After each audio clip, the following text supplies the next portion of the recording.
Wait, what could this be? Is this Commander content again? Yes, guys, I apologize. I know it's been a long time since I've posted anything Commander related. I've kind of gone down the 7-point old school singleton rabbit hole for the last couple of months and haven't really been playing a lot of Commander, but that doesn't mean I haven't been thinking about it. In fact, I did some collaboration with Nate a couple of weeks ago where we were working on a brand new deck that he unveiled on his channel if you've been following that. I haven't actually touched on that deck yet. I will in some subsequent videos. In fact, I plan to do a full deck tech of that deck because it's so intriguing and fascinating and incredibly fun to play. So I'll be actually doing a deck tech with real cards for the new deck, which is yet to be spoiled or unveiled. So stay tuned for that in the future. But for the time being, I figured I would segue back into Commander content with an old favorite. In front of you is my new and improved Nin the Paint Artist deck, which actually has a bunch of updates from recent sets. I've been playing the deck. When I have played Commander, I always sort of touch on this. This is probably my favorite deck in Commander to play, certainly for 1v1. And it's just a kind of perennial staple of all of my stable of decks. You can actually kind of see them all over here. I have this deck built in paper, of course. I've done a deck tech on it in the past, although the deck has changed dramatically since I actually did that deck tech some years ago. But before I get into a game that's coming up here, I wanted to touch on some of the changes. I know a lot of people have asked me for this deck list in the past, and so this will sort of suffice as that. I'm not going to, of course, do a full deck tech, but I am going to touch on some of the changes, probably maybe from the last six to 8 months. So going over first on the mana base, the deck has a Fiery Islet in it. I guess that card came out a little while ago. Obviously, Mystic Sanctuary, pretty much an obligatory auto-include in any deck with a lot of islands. The Riverglide Pathway has made its way into the deck. This is the new flip land, which I've been very impressed by. It's obviously not an island, but the versatility of the card, being able to play it most of the time you just play it as a blue, but it is a red source in a pinch, and that is more than merits the inclusion. I think it just makes it superior to a basic island, which is all it would be. Going down the list here, I'm actually having an alarmingly small number of islands. I remember when I first built this deck, I think it had upwards of maybe 16 to 18 islands in it, and now you can see that number has shrunk substantially down to just a handful. I still have a basic mountain in here, and I'm not honestly sure if this belongs in here anymore, given the fact that they just printed, finally, after countless years, a new enemy color fetchable that's only 2 colors. Of course, we got the Triomes in a previous set, but those were 3 colors, so if you're playing a 2-color commander like Edric or, of course, Nin the Paint Artist, you can't play with those cards, which is really unfortunate, and I was actually really frustrated about that. Mark Rosewater, head of R&D, is a good friend of mine, actually, who lives here in Washington, not far from Seattle, actually. He lives up in Issaquah. And I see Mark all the time, at least 3 to 4 times a year at various holiday parties. And every time I see him, I always bug him about making a new enemy color fetchable. And finally, in the latest set, I think it's called Kaldheim, the new ice or snow themed set, they made them. Volatile Fjord, right there. Blue-red fetchable Snowland comes into play tapped, which of course is totally acceptable given the fact that it's an enemy color fetchable, and oddly enough, it's a common card, which is really interesting. Island Mountain Common Snowland. Really, really cool. These things cost nothing, and of course will become commander staples for the infinite future, given the fact that fetch lands are in the set. So glad to have Volatile Fjord in the deck. Replaces an island, and in fact, probably maybe should replace the basic mountain. I really don't like the mountain in the deck, and given the fact that I'm running 6 fetch lands and now 3 fetch targets, the chances, this is actually one of the reasons why I ran the mountain, is because you often get in that situation where you fetch out your volcanic island and your steam vents, and then you draw a red fetcher or a red-black fetcher like Bloodstained Mire, and you don't have a target for it unless you have a basic mountain in the deck. So that's why it's in it. Now with a come into play tapped blue-red fetchable, it may make the mountain obsolete. I need to play some more games to determine that, but that's probably where I'm going to be going with the rest of the changes. So I think those are all the changes to the mana base. Moving on to the spells, nothing here has changed, I believe. At 2 mana, Thieving Skydiver, this card came in a couple of sets ago, and I've been incredibly impressed by it. It's so powerful. Just a one-shot Dack Fade effect to steal a Soul Ring or a Mana Crypt or a Mana Vault or a Chrome Mox or a Mox Diamond, often powerful. And the fact that it can scale late game, you can often just ramp up to grab something that costs 3 or 4 mana too. And it's a 2/1 body that flies, and you can shoot it with Nin. This card is just fantastic. I'm really, really happy that it was printed, and very happy to include it in this deck. Moving down, this was a brand new addition, actually, a card that I've kind of been on the fence about. I run this in the budget version of Nin, where it is an all-star. And Abrade is super powerful. I'd be happy to run it main deck all the time. The only issue, of course, is that it costs red. And I'm really loath to try to include cards that do cost red mana in the deck because it is so hard to get red. But man, if they keep reprinting good red-blue dual lands, then adding single color red spells gets easier and easier. And now when I actually look at the deck, I think this deck is now running upwards of like 13 or 14 red sources, maybe even more. I mean, I'm not going to count them. You guys can do that yourselves. But it's probably at least 12, at least a dozen, maybe even more. And that makes Abrade imminently castable. But the primary reason why you really want to run Abrade now is because of the dynamic duo, the 3-mana, absolutely ridiculous format-destroying 3-drop flash creatures. Of course, there's the opposition agent, and then its evil blue cousin, the mighty Hull Breacher. And good lord, is this card ridiculous. Running Roughshod over every format that it's in, just an example endemic so much of Magic's just continuous power creep. This card is completely insane. I think it totally just ruins the Commander format for so many decks. Basically, if you're not playing a deck that can interact with a creature, the Hull Breacher kind of just kills most of what makes Commander fun, along with the opposition agent. And of course, combined with the numerous Time Twister style effects, it just creates these completely insane, ridiculous board states. This card is a feature, of course, of the deck that's going to be coming up soon. The Nate is already spoiled. I think, honestly, I'm in touch with Sheldon, the guy who's, I guess maybe he's still in charge of the Commander Rules Committee. I'm going to be talking to him at length about Hull Breacher and Opposition Agent. But I think at least this card does not belong in Commander. It's so antithetical to everything that you kind of really want to do and everything that you enjoy in the format. It affects everybody at the table. The cost is so little. It has flash. It's in the best color. It's just dumb. It's just a stupid card. But, if there are stupid cards in the format and you're interested in winning, you kind of have to play them. The price of this card online is completely ludicrous. It's something like 80 tickets the last time I looked at it, but I had to get it because it's just too insane not to have. And I think, obviously, in Nin the Pain Artist, it constrains so many of your opponent's abilities to actually interact with you and get ahead in the game or get back into a game that they're behind.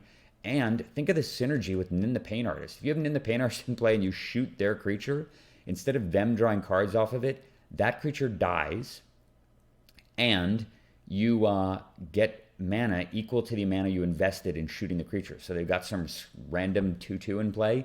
You shoot it for 10 mana with Nin with Hull Breacher out. I mean, you can do the math there. You deal 8 damage to it. It dies. They draw 0 cards, and you get 8 mana for your next turn. Totally insane. Obviously, this card is just...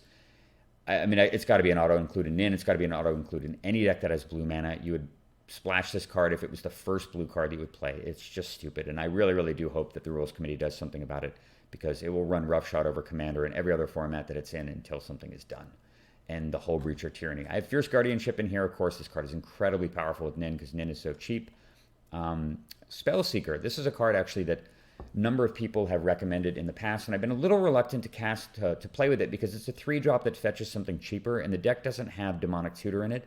And it doesn't have a lot of cards. It has so much interchangeability that I didn't feel that Spellseeker was really quite worth the slot. And I was just running a 3-mana counterspell in this place. I think I'd Dissolve. But given how important it is to be able to kill both Hull Breacher and Opposition Agent, you can't win really with Hull Breacher in play.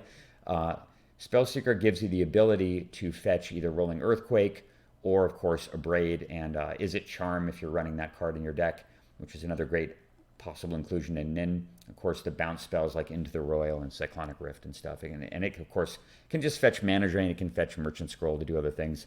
Just very flexible, very, very strong card. I'm obviously a huge fan of it. I play it in pretty much every deck. I played in Zur. I played in the new deck that's coming up.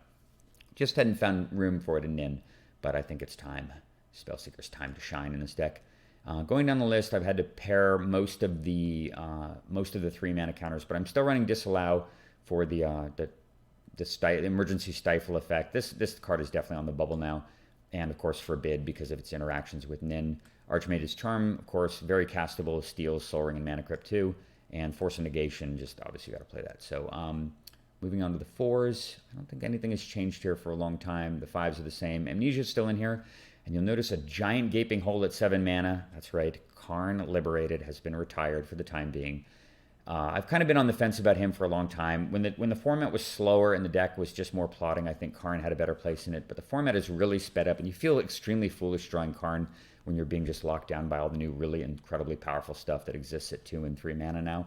And I think Karn is probably just a little bit priced out if you're playing competitively. I'm still running Condescend, great Scry counterspell, War of Invention, of course, to get Shackles, which is one of the strongest cards in the deck, and of course the ubiquitous Rolling Earthquake. Anyway, I feel like I've talked enough about this deck. If you are interested in the exact list and don't feel like transcribing it from this screenshot, go ahead and email me, brianweissman88@gmail.com. Happy to send that to anybody who inquires. And it is now time for one hell of a game that I just played a few minutes ago against an old sort of friend of mine. He and I have been sparring for years. He's a super nice guy, more of a casual player, but he often comes up with really cool creative decks. That's right, it's time for a match against Mr. Bearclaw. Let's get that started. Bearclaw. All right, so as you can see, I'm with Nin here, and Mr. Bearclaw is wielding a commander you don't see too often, actually, probably outside of something like Old School Commander, which actually is a format for those people who are fans of both formats out there.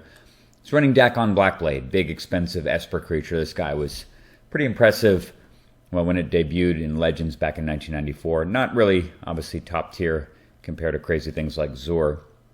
But Bearclaw tends to play more esoteric commanders, obviously likes to have fun. He's more of a casual player, but just because he's playing a casual deck with a casual commander does not mean that the games can't be fun and contested, and this game is certainly a good demonstration of that. Getting back to my hand, I'm actually going first this game, and I have a hand that's sort of right on the verge of playability. Obviously, if I knew if Mr. Bearclaw had either Mana Crypt or Soaring in his hand, I would keep this hand in a heartbeat due to having copy artifacts. But if he doesn't have either of those cards, I have a really clunky hand, triple blue, double red, another red card that's probably not too useful against what he's playing. And as close as this hand is to being keepable, I ultimately decided it's probably better for me to just take another 7 with the mulligan. So I'm going to redraw, and I get a much, much better hand, way more cohesive. Double counterspell, 2 mana turn 1, that same Coalition Relic. And after looking at the hand for a little while, it appears to me that probably the best card to throw away is Merchant Scroll, given the fact that I really need mana more than anything. Merchant Scroll does get both Impulse and Brainstorm, but having Remand should probably get me to a 3rd mana source, and I'd much rather have a counterspell in my hand than a Merchant Scroll at that point. So I'm going to put the Merchant Scroll back on top and see how it goes from there. And Bearclaw does not take a mulligan, so off we go. And I'm going to just lead with Spirebluff Canal here. The reason is because if I do draw a Crucible of Worlds later in the game, I'd rather have a Command Tower in the graveyard over a Spirebluff Canal, since it will come into play untapped, and they're basically effectively the same lands in my deck. And not going to play Nin here. I'd kind of want to keep Counterspell and Remand both available in case he does have Soul Ring, since I don't have Copy Artifact in my hand. I'd probably just Counterspell Soul Ring right off the bat, and then just wait to Remand his next play to hopefully get to Coalition Relic mana. Alright, he's just got a Halimar Depths, which I'm pretty happy to see, as it means that there's no immediate threats from him. Alright, let's hit that 3rd land deck, and we can just get this going. Bleh. I thought I'd put that card away with my last hand. I pick up probably the most useless card in my entire deck. I've actually removed, as I mentioned in the intro, I've actually removed Karn Liberated from the deck, so Amnesia is now the most expensive spell in the deck, and very, very useless right now with only 2 land. No temptation still to play Nin. I'm just hoping he plays something on 2 that I can Remand and draw into map land number 3. And there it is, Treasure Map. Kind of an interesting card here. Haven't seen this played a great deal, but it can certainly do some cool stuff. Turns into a colorless mana source and can draw 3 cards actually also if you're able to scry. So not too bad for 2 mana. And it's going to go right back to his hand because I need a land. And okay, I got Fierce Guardianship. Well, at least that's some kind of defense against negate targets. Now, draw Mystical Tutor. A little bit of temptation here to maybe just hold on to Mystical Tutor, go get Mana Drain, and hope he just walks into Mana Drain and I can Mana Drain something and play Coalition Relic and maybe Nin the Pain Artist as well. But I kind of feel like I just want to play Nin right here and just sit on Fierce Guardianship, potentially to counterspell the Treasure Map, or maybe something a little bit more expensive he might play at 3, like his own Coalition Relic or Shackles or something. Can often catch people off guard when you tap out and they play something really important like a Demonic Tutor or something, and you can, like if he went Demonic Tutor into Soul Ring, I'd be able to Fierce Guardianship that, which would be really nice to get it out of his deck. And he does have black mana, but he's just going to replay the Treasure Map. And I ultimately decided I'd rather just protect the Mox Diamond at this point, or protect the Coalition Relic with Fierce Guardianship, so I'm not going to counter. Alright, come on deck. I believe in you. Let's get some land. Ugh, a 3-drop. Okay. Well, I'm just going to chill out here and just sit on counterspell. This is not the position you want to be in, where you're just sitting here using counterspells to prevent your opponent from doing nasty things to you versus forcing through and protecting your own mana ramp cards in your board state. All right, he scries again. So that's up to 2 counters already. And he casts Thaumatic Compass. Pretty interesting little card here. Can go ahead and get lands over and over again, and eventually it flips over and turns into a Maze of Ith that makes mana. I'm just going to let him have that, since what I really need to do here actually is I can't screw around anymore. I'm going to have to Mystical Tutor and just try to get some mana. So the choices are, unfortunately, this is one of those situations where a deck like Brea or Azura can Mystical Tutor for Tithe and just guarantee 2 land drops over the next 2 turns, which is tremendous. And unfortunately, being blue-red, I can't do that. And a bunch of different cards to consider here. Impulse is tempting, but the problem with Impulse is that if I Impulse and I draw no more mana, or if I cast Impulse, even if I do draw land, I'll be able to play 1 land, and I won't be able to counterspell, and that means I'm just relying on Fierce Guardianship. And he's already up to 3 land in play. This treasure map is going to flip over next turn and give him 3 additional mana. So if he plays a land, and then he scries with the treasure map, gets 3 counters, he's going to be able to cast Dakkon Blackblade as a 4/4, and I have absolutely no defense against that right now. And with Thematic Compass, it'll be a 4/4, and then a 5/5, and a 6/6, and then I'll just be dead. So it's really important here that I keep the counterspell available, and that means that as much as I'd like to Impulse, because I don't want to Stunted Growth myself if the Brainstorm actually whiffs, I want to be able to counterspell no matter what, assuming that I do actually draw land off of it. So that means I'm going to go get Brainstorm and hope that delivers some land, because surely I'll draw land, given the fact that I have not drawn out any outside of my opening hand. So fire off the Brainstorm, and I'm rewarded with a 4, a 4, and a Memory Lapse. Whew. Anybody that's ever brainstormed when they have no mana and has had this situation knows exactly how this feels. It is just the most demoralizing, deflating feeling you can imagine. I've now tapped out to cast a Brainstorm and effectively Stunted Growth myself for 2 turns. So the question is, what do I put back here to try to mitigate the damage? And I think about this for a while. The Thran Dynamo, if I do wind up having to, I don't know, get milled or have to reshuffle or whatever, due to something like Path to Exile, then I don't want to draw Jace. I'd rather draw Thran Dynamo, because I just need mana more than anything. And Amnesia obviously is going to go on top as well. So I put those 2 away and just hope he does something that allows me to reshuffle. I mean, that's really all I can hope for. There's a tiny range of cards that actually do that in the format, but sometimes people play with them. And if anybody would be playing a card like that, it's Bearclaw. All right, let's see what he does. So there's he's thinking for a little bit here. Looks like he's going to scry. So that's his 3rd scry. He gets 3 treasure counters. And so now I may have to contend with Mr. Dakkon. All right, well, it doesn't look like Dakkon Blackblade colors. Oh, wow. It's Oblivion Sower.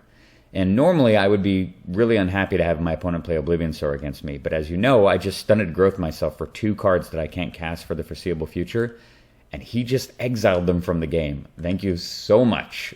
As much obliged. Unfortunately, he hits a fetch land in the form of Flooded Strand. But 3 of these cards are gone. There was also there's the Amnesia and that thing, and then that Merchant Scroll that I put away as well. So very, very glad to see those milled, even though it means he got a 5/8 and he gets one of my lands. But at least it's in the graveyard now, too, so that if I draw into... Well, I've got Trophy Mage, actually, so I could play Trophy Mage, go get the Crucible of Worlds, and then start recycling the Flooded Strand to actually get land. So done a huge favor by the Oblivion Sower. As scary as it seems, being a 5/8 at 6 mana, it was really, really quite nice, and giving him mana. All right, deck. Let's get some lands. Just get that going on. So frustrating. Negate. All right, I have 2 mana versus 6 here, and the ability to get even more, and I assume I'm going to be facing down Dakkon in a second as well. This is going from bad to worst. Oh boy. All right. His own Prairie Stream comes down. All right, that's got to be Dakkon, right? 6 mana, 7. Oh, that's weird. All right, he plays Enigma Sphinx. Let's put in the graveyard from the battlefield. You may put into your library a 3rd from the top. So if I even killed this, I'll just be able to do it again, and it has Cascade. Yikes. 7 mana Cascade, which means he gets a free 6, probably. Well, hopefully he hits something really, really weak. And I just cross my fingers. And then I see 4 cards go into exile, and I think, what the hell? How does that even happen? What did he flip? And it looks like it's land, and painful truths. Of all the things that he would hit, he gets the card that he needs to basically, well, spend Convergence mana on, and he spent 0 mana on it, so it draws 0 cards. Incredibly lucky for me, the fact that he just completely whiffed on the Enigma Sphinx. And I think if he had actually... Well, I mean, I suppose if he had cast something really backbreaking, I could have maybe negated it. But I would have probably had to just counterspell the Enigma Sphinx, given the fact that I can't just take 10 a turn when I have 2 mana in play. So this was an insanely lucky turn of events after a bunch of bad luck. Very grateful for it. And of course, I'm just going to counterspell the 5/4 flyer, since I can't really contend with that right now. And I'm absolutely not going to be memory lapsing it. Since I got lucky once, that's never going to happen again. All right, take a beating. But at least I'm feeling like a little bit okay. And now with 7 land in play, the compass flips, giving him 8 mana to my 2. And I'm only 2 cards ahead. Yeah, I mean, I'm 2 cards ahead in hand, but so far behind on board. Like, this game is just feeling unrecoverable. And in fact, I think at this point I actually said, actually, when I drew the negate, I think I complained a little bit in the chat, and I said something to the effect of, geez, no lands ever. And he expressed his condolences, and then he said, well, we can restart if you'd like. But I wasn't ready to give up quite yet, given the fact that I still had some interactivity left in my hand. And if I could draw a 3rd land, the Relic would unlock a lot of my hand, and I might be able to dig my way out. So not quite ready to concede or give up. I got to draw land this turn, basically, or I'm done. Come on, deck. Oy. Well, it's not a land. It is mana, so better than nothing, and I cannot sit on my counterspells. I just have to develop mana at this point. Maybe he just has nothing, right? Maybe his entire land is land. I mean, I really, really doubt it, but you never know. All right, so I've got 3 mana in play. In comes the Oblivion Sower, smashing me for 5 more. And I fully expect him to cast an 8/8 Dakkon Blackblade here. And then, out of the blue, he'd cast Time Wipe, which is kind of cute, I suppose, because it returns the Oblivion Sower to his hand. He gets to go and eat a bunch more of my library and get more lands. And maybe he's afraid of Nin shooting and drawing a card or 2 if I draw a land next turn. But I feel like this was definitely pretty premature play here, and versus just slamming the Dakkon and putting the screws on me. But, of course, maybe... You know, Bear Claw's, again, a kind of a casual player and just enjoys having a good time. So I think he's probably just doing this because it's kind of a neat play. It kills off Nin the Pain Artist, gives him his Oblivion Sower back, and allows the game to continue. So I'm quite grateful for that. Happy to have Nin die and seeing the big 5/8 back in his hand. And he has no other play. So I have a nice little window of opportunity here. Of course, countering the Oblivion Sower isn't bad, but feels pretty terrible to memory lapse it because then he just eats my library again and again. So I'm not going to give any consideration whatsoever to sitting untapped to deal with the Oblivion Sower. I'm just going to deal with it. And before that, I got to draw another land. I believe in you, deck. Come on, land. Come on. Yes. All right, finally. There's still a hope. Play the Snow-Covered Island. Play the Thran Dynamo. It's 4 mana put into play. And effectively 6 mana played on turn 1. And we're almost at parity. I've got 1 fewer card in hand and a little bit less mana in the form of lands, but at least some degree of parity, and now the game does not feel utterly hopeless. Come on, let's see what he does here. Still so glad I'm not facing down an 8/8 Dakkon Blackblade. He's tapping a bunch of mana. Okay, Oblivion Sower, and I was thinking there is a non-zero chance here that he mills 4 land, and had he tapped his lands a bit differently, left, say, the Godless Shrine untapped, and one of his planes, he would have actually been able to go Oblivion Sower, put 4 land into play, and cast Dakkon Blackblade in the same turn. And I think I probably would have folded at that point. He did get 2 lands, so he got 2 of the 4. And they're both fetch lands. So he's filling my graveyard with fetch lands, but this feeds his deck perfectly. And he's tapping 4 more mana, and he plays another thing that fetches land. God, there's so many lands in play now. What is this, 12? 1, 2, 3, 4, 5, 6, 7, 8, 9, 10. He's got 11 land in play. But thankfully, I put a ton of mana into play myself, and I still got a shot here. And I'm not taking 5 yet. All right, let's see what the deck yields. Ooh, well, Fabricate is rather interesting, actually. So what do I get with Fabricate? Well, I've got Trophy Mage to go get the really powerful and effective 3-mana artifacts in my deck. So I decided I'm just going to Fabricate here to go get a Soul Ring, just to ramp my mana a little bit more, since this effectively almost pays for itself. It just costs really 1 blue mana. Actually, I guess it costs a little bit more than that, since I'm going to get a Soul Ring. And I'm not getting Mana Crypt here because I know that I'm taking tons more damage. He does have a Rogue's Passage in play, so I could potentially get in a situation where I'm clinging to the last few life points, and I don't want to be trying to mount a comeback with a Mana Crypt in play. It's just really, really hard. So I'm just going to get Soul Ring in play, even though it means I'm a little bit less flexible. Still kind of have to do it. And with 4 mana available, at least I've got Memory Lapse or Negate and Fierce Guardianship available. I decide this is the turn to cast in the Pain Artist again. And hope she survives long enough to maybe draw some cards. Let's see what he does. No attack. I think that was probably just a misclick. That's one of the unfortunate things about Magic Online is that sometimes you just click a little bit too quickly and you just skip a critical attack step. I'm sure he would have dealt 7 damage to me, so I'm going to just consider my life total effectively at 23 as far as evaluating how this game went, and we'll see how much that matters. All right, and then instead of casting Dakkon, he plays Royal Elemental, which is a bit of an odd choice to see in his deck given the triple blue casting cost and the fact he's 3 colors. But man, this is timely, and I cannot let this card resolve, of course, because, well, once I can probably let it resolve once Nin is active, but when Nin is not active, I got to assume he has more lands in hand, which is why, of course, he's playing it. I can't let him steal Nin. That's my only way back into this game, so I'm going to have to just Memory Lapse it, and good. I don't have to fight over it, which is good. And he plays Field of the Dead. Sure enough, he did have another land, and quite a land, too, one that makes 2/2 creatures every turn. But he's down to 3 cards in hand, has still not played Dakkon, and just saved me 7 points of damage. Still got a chance in this. Let's see what happens. Come on, deck. All right. Island's not terrible. Still just want mana. This allows me to play the Trophy Mage now. Just tapping a bit of mana here.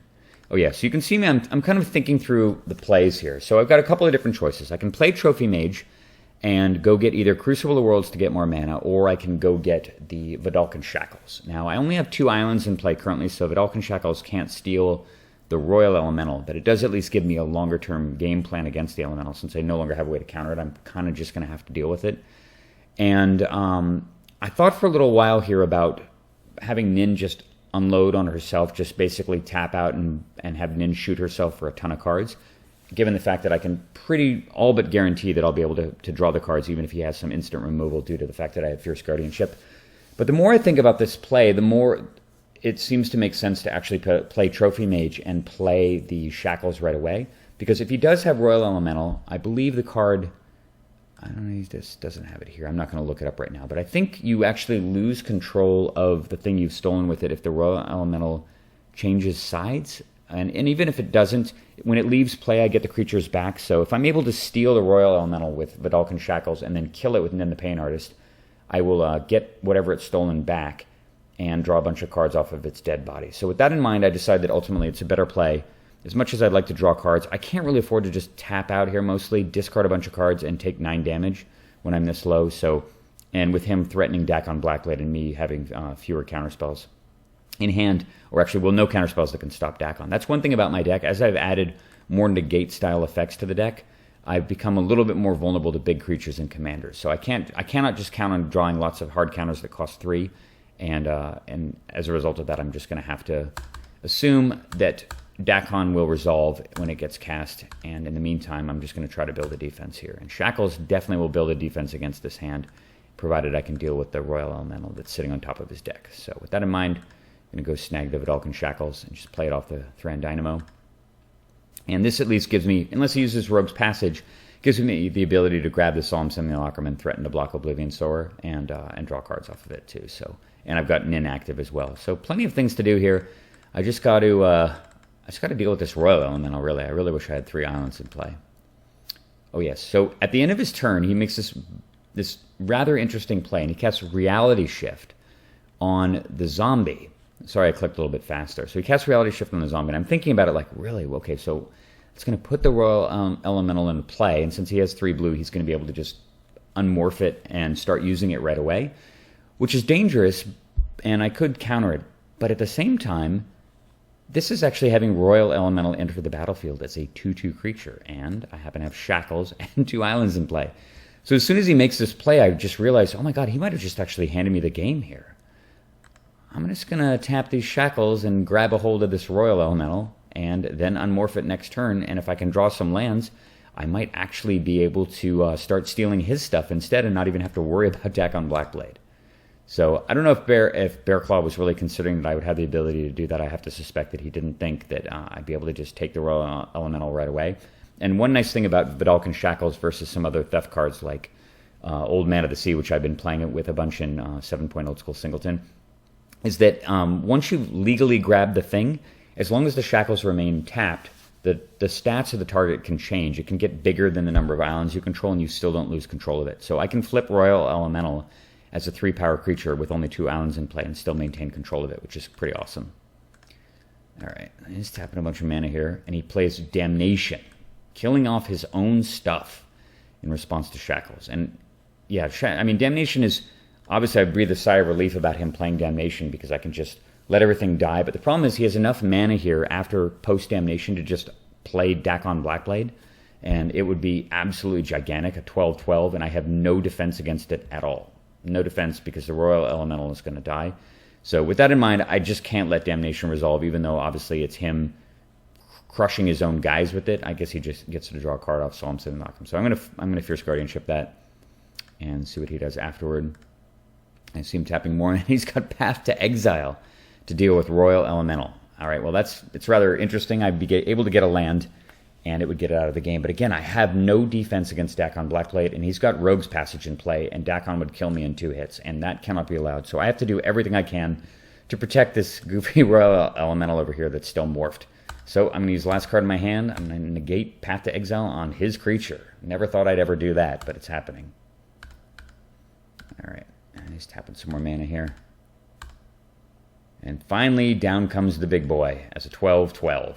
Huge, scary, terrifying. And I'm going to get hit here for 7.